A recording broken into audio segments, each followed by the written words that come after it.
YouTube allows swearing in the intro now, so let's just skip this shit and start with the most obvious one. Oblivion Horse Armor, the granddaddy of them all, the modern example of everything that is wrong with microtransactions. On April 3rd, 2006, we got the first modern DLC, the infamous Horse Armor pack.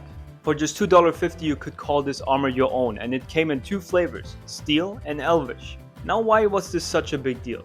First, not sure if this is really the first DLC, but it definitely is the first modern DLC in the shape that we know now, but it definitely was one of the first times a AAA studio made it possible for you to buy cosmetics for a single player game. And that was the thing, why pay an additional price for something that could be easily included in the base game? People quickly and correctly realized that this could be the start of something very bad that could very well be the standard of gaming.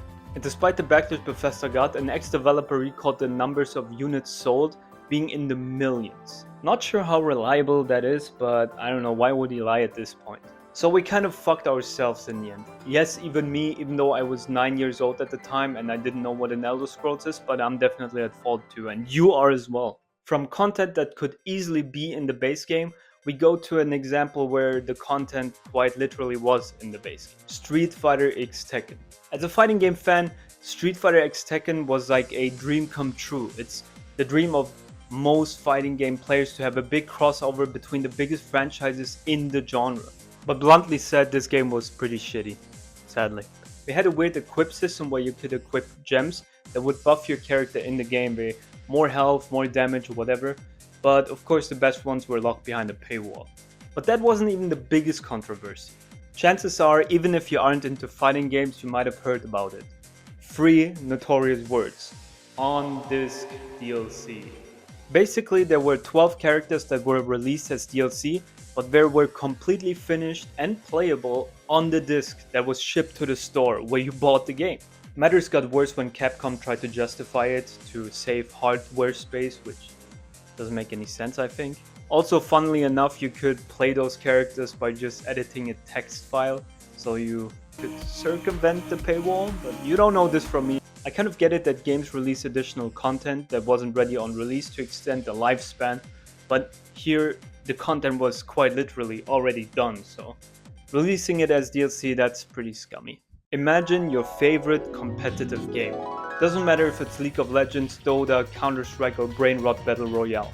Now imagine the weapons, the abilities, the damage numbers and none of it being explained. That would suck, right? That was sadly the reality for fighting games for way too long. What I'm talking about is frame data, and it can get very complicated, I guess, but what you need to know is that frame data basically just dictates stuff like the speed of your attack and how open it leaves you for counters, something like that.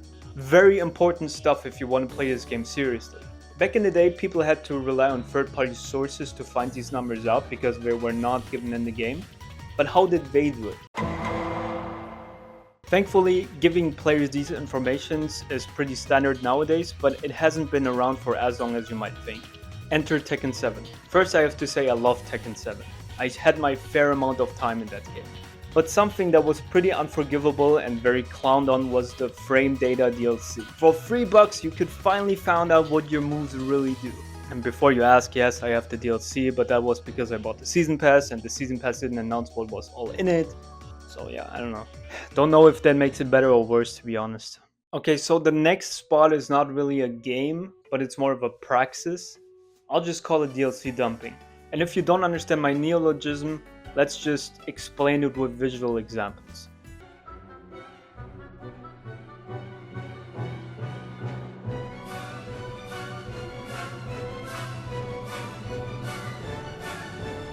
I think you understand now. Man, there are not a lot of things that scare me away from a game, like seeing an additional content page that is rivaling the length of the Bible. Like, I get it, sometimes it's just a lot of skins and you don't need to own everything, I get that.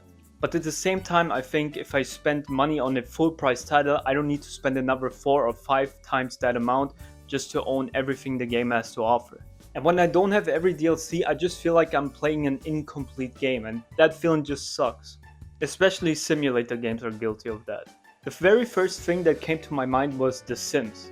I mean, look at this shit. And what's even worse, and I've never seen any other game do this, Some DLCs require you to have another DLC. Like, I didn't even know that was a thing.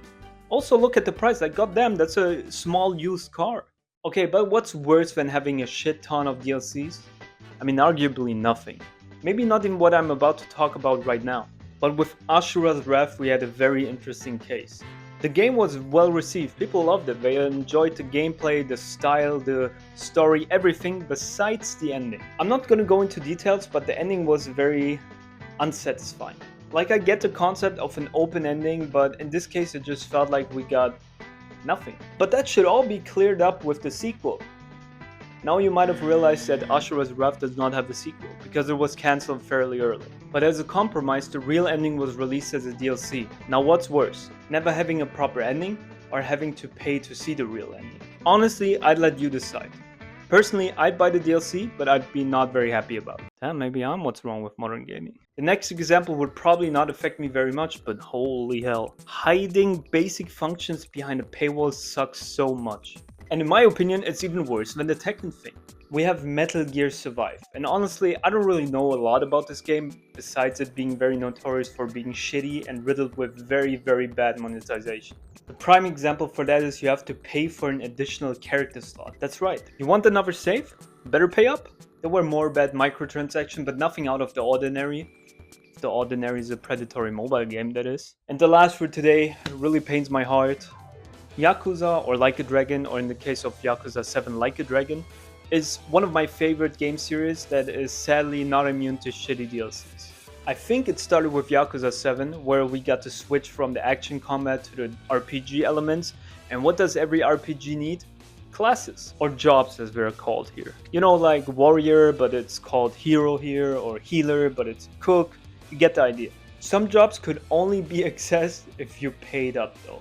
Did you need them? Not really.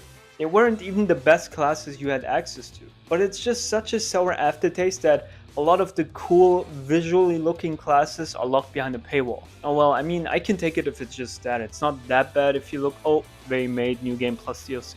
Yes, you want to play the game again, but with tougher enemies, keep your items, the usual New Game Plus stuff, you had to pay up again. Basically, it was the same game. It was not like the New Game Plus had like big differences. It's just the same game with higher numbers. The enemies have more health, deal more damage. That's it. There's nothing else to it.